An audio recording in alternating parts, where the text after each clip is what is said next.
This guy here is a staple gun. It shoots staples. I'm honestly a little bit scared about what I'm going to find and what's in here. This, believe it or not, is called a square. This is a paintbrush, and this is a paint bucket. Oh, hey, how are you? Welcome to the new project. So this is a 1980s Bigfoot camper. I am going to be restoring or renovating this camper over the next couple of months. So first step is tearing everything out, and then we're gonna paint. It is quite old. It's coming up on 30 plus years old now. It's a little worse for wear. It's had some stuff torn out, it's had some stuff done, but I'm gonna be doing the finishing touches on this guy and hopefully making it into a nice travel trailer to travel around and see the country with. These are famous campers in Canada because they are made out of fiberglass. They are a 2-piece fiberglass camper, and it is old, but it is in good shape. Today is a painting day. I am painting the walls of this Bigfoot trailer. This is a trailer that I bought last time. It kind of came up on a whim. I bought it on a whim, which is a phrase that means without much planning. This came up on Facebook Marketplace and the price was very good. It was surprisingly good, and I went out and looked at it, and I didn't really consider it very much, but I bought it on a whim. It was so cheap that I thought, if I can fix it and make it nice, it would be a very good travel trailer. If I can't, I can probably sell it for pretty close to what I paid for it, or maybe even turn a little bit of a profit on it. Turn a profit on it, by the way, means to actually make a little bit of money. So I bought this for less than $2,000, but if I sold it for $2,000 or $2,500, I would turn a profit on it.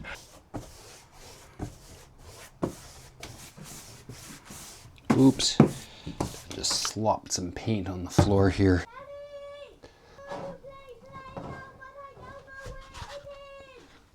Okay, can you look for the Play-Doh or no? This is a roll of shop towels. I'm going to use some of these shop towels to clean up the Play-Doh. My kid is yelling for Play-Doh. I'm going to clean up the paint with these, not the Play-Doh. Play-Doh is a game for kids. These are the mounting points for the table. If it dries, it will be a problem, so we got to get it cleaned up before it has the opportunity to dry, or before it has the chance to dry. Let's go get him Play-Doh. Give me a sec, we're gonna go get some Play-Doh here. Oh, Daddy, could you please get Play-Doh for me? You want Play-Doh? Uh-huh. What's Play-Doh? It's a dough. It's a dough. What's it made out of? Flour. And? Sugar. And? Poop. Poop, okay. That's a 5-year-old for you. Flour, sugar, and water is Play-Doh, so he wants to play with Play-Doh. For you? I will wipe off the paintbrush, and I will brush paint into the ceiling. I use nice even brush strokes. Each of these pushes is called a stroke, so I use even brush strokes to create a nice paint job on the ceiling of this camper. One of the jobs that scares me a bit in here is the wiring. This is the fuse box. These are fuses.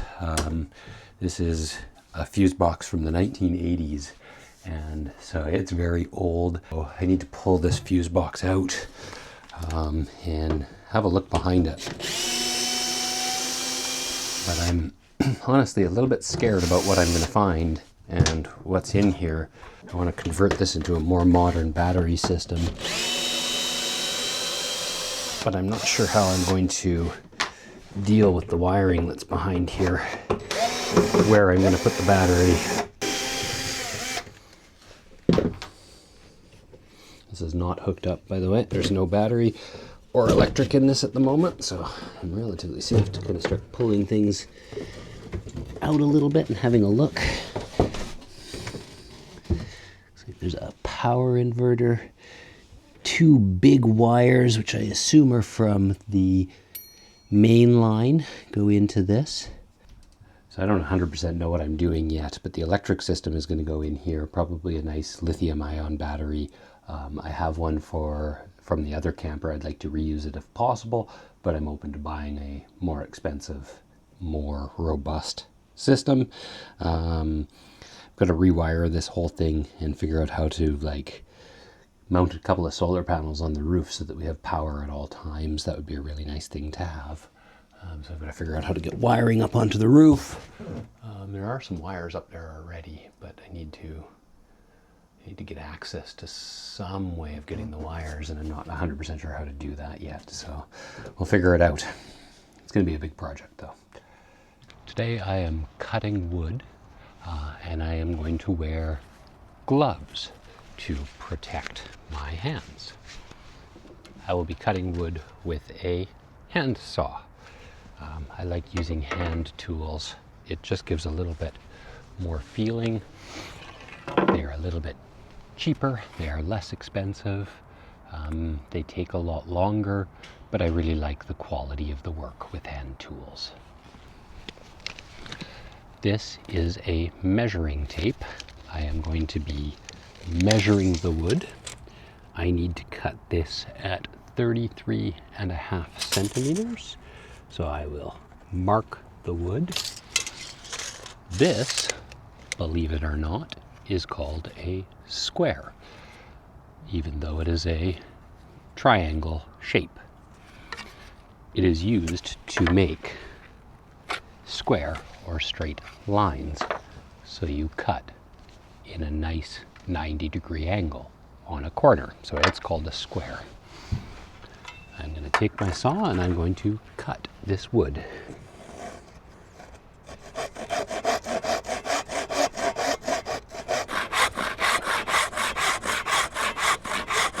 This camper previously had a little bit of water seep in through the window.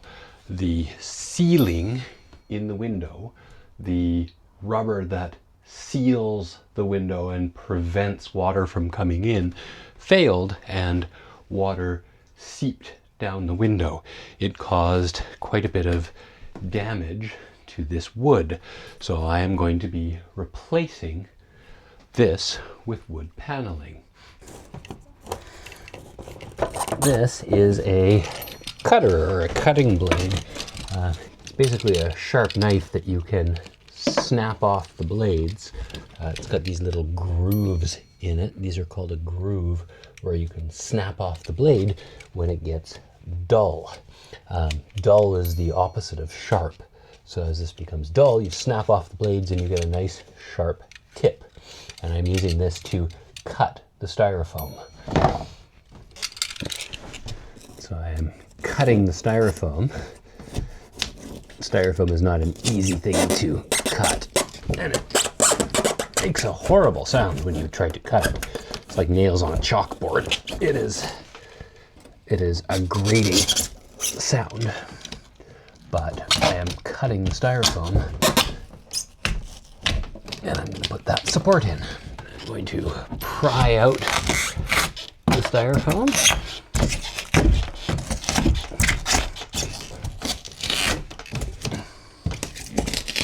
One of the things I have to do is I have to put in supports. So this is just styrofoam insulation. So I need to support this.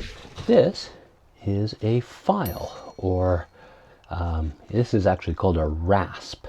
It is a wood specific file. So I'm going to shape the ends of this wood so it fits, and so that they are clean and nice. This is glue, or wood glue. I'm going to put a thick layer of glue on the wood so that it sticks to the fiberglass behind it. I'm going to lay it out very thick, because this probably is not the right type of glue. And it will stick to the back of the camper, and I'll be able to put the wood paneling onto this. This is the support for the wood paneling that I'll be using. a very tight fit, so I have to hammer it in, and hopefully that bonds to the back. That's just to support the slats that I'll be putting in, or the decorative face that I'll be putting in. I've already done one over here. It looks like this. My wife is going to wallpaper the top of that with blue, and it's going to give a very nice finish to the project. Oh dear, I got glue on my camera. That's probably not good. I better wipe the glue off. I'm going to use these to wipe the glue off the camera. There we go, good as new. This guy here is a staple gun. It shoots staples, big ones. I kind of feel like James Bond when I use these things. I'm going to use this to attach the wood so that it doesn't move around too much. And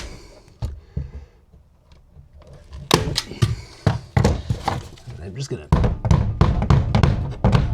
tap in the staples so that it forms a nice secure mounting place for the wood.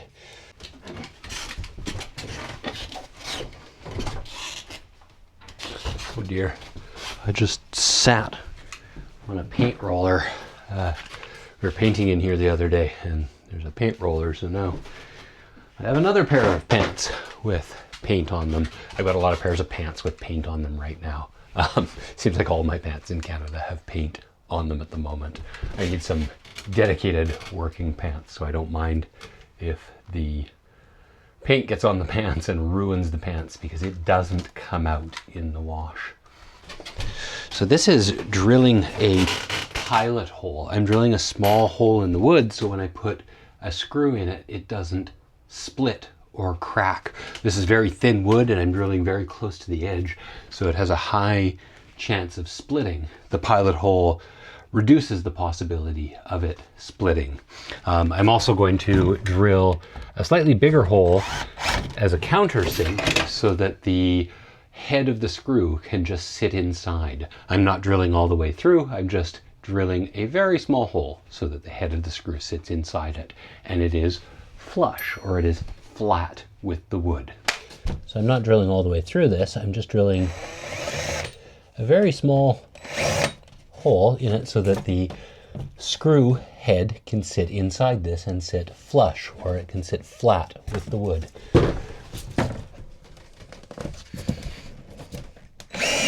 So the screw sits flush, or it sits flat, so it doesn't stick out, and it creates a very nice finish. I grew up building stuff. The first real job was at a construction site, and I always loved it. It was very hard work, but it was very rewarding, and it was very enjoyable to see things coming together. I've especially always loved using hand tools to accomplish something. I love the sense of peace that you get when building things, and the sense of accomplishment when they're finished. Feels good to put something together and to be able to fix something and do something yourself. Not to have to run to a mechanic or a plumber every time something breaks. Saves a lot of money as well. I've always thought that self-sufficiency is really important, and if something's broken, you can just try to fix it regardless. It's already broken. The worst thing that can happen is that it remains broken.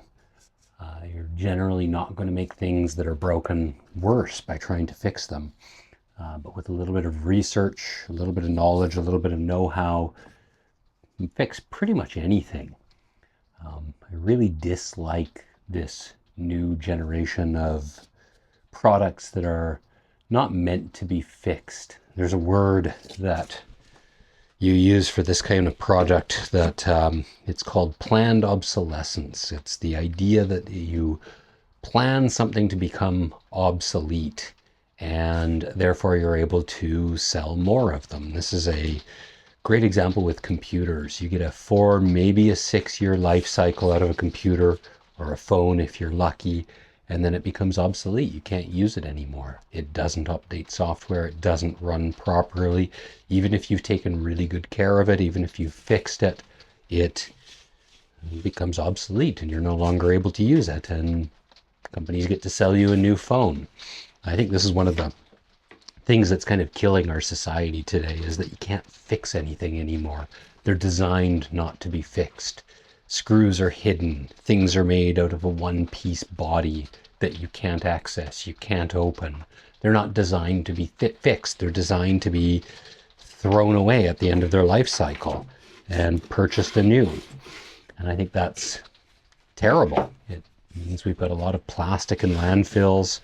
It means we have to spend extra money. It's money going into the economy. Sure, you could make that argument, but it's money coming out of our pockets. And so to be able to fix things and be able to restore them and bring them back up to a usable state is sort of an amazing thing. And it really inspires me.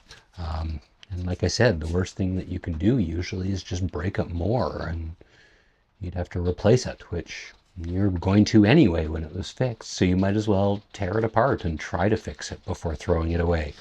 If you can't fix it, then you can't fix it. Some things are unfixable, but many things in life, and this goes for relationships as well, but many things in life are repairable if you just take the time and effort to try to fix these things.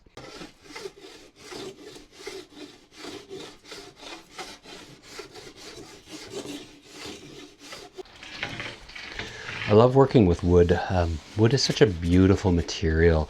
You can see the grain in wood. It has the lines in it from the tree rings, and it has knots in it, and it's all part of the appeal of working with wood, because these are really beautiful things, and you can work those elements into your finished designs. So I've always really enjoyed working with wood. Fortunately, I don't get to work with wood as much as I would like.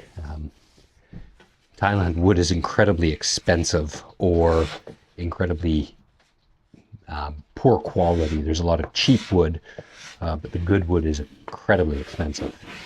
Here it's a little more accessible, so I get to work with wood this week, and I'm quite happy and quite excited to be carving and cutting and building and making something out of this wood. It's also a beautiful thing to take your time and not have to rush these things. We're so often in rushes in our society today that being able to take your time and enjoy things is important. We don't do that much anymore. Everybody's always in a rush to accomplish things and get things done as quickly as possible, and the result is that things are usually poorer quality for it. I like to think about the quality of things in Japan. If you ever have the opportunity to visit Japan, take a look at the craftsmanship that goes on in Japan. They spend hundreds, if not thousands of hours building some of the temples and buildings, and they are intricate and beautiful. And the craftsmanship still exists there in a way that we've kind of lost in a lot of places. We're in a rush. We like right angles and straight corners. We don't want to spend the time building things to be beautiful and long-lived. We just want them done as quickly as possible. And I think that's one of the hardest things about society today and the life we live now. Everything is quick. Everything needs to be done fast. And the results are that products are cheaper and products are poorer quality for it. Oh, wind.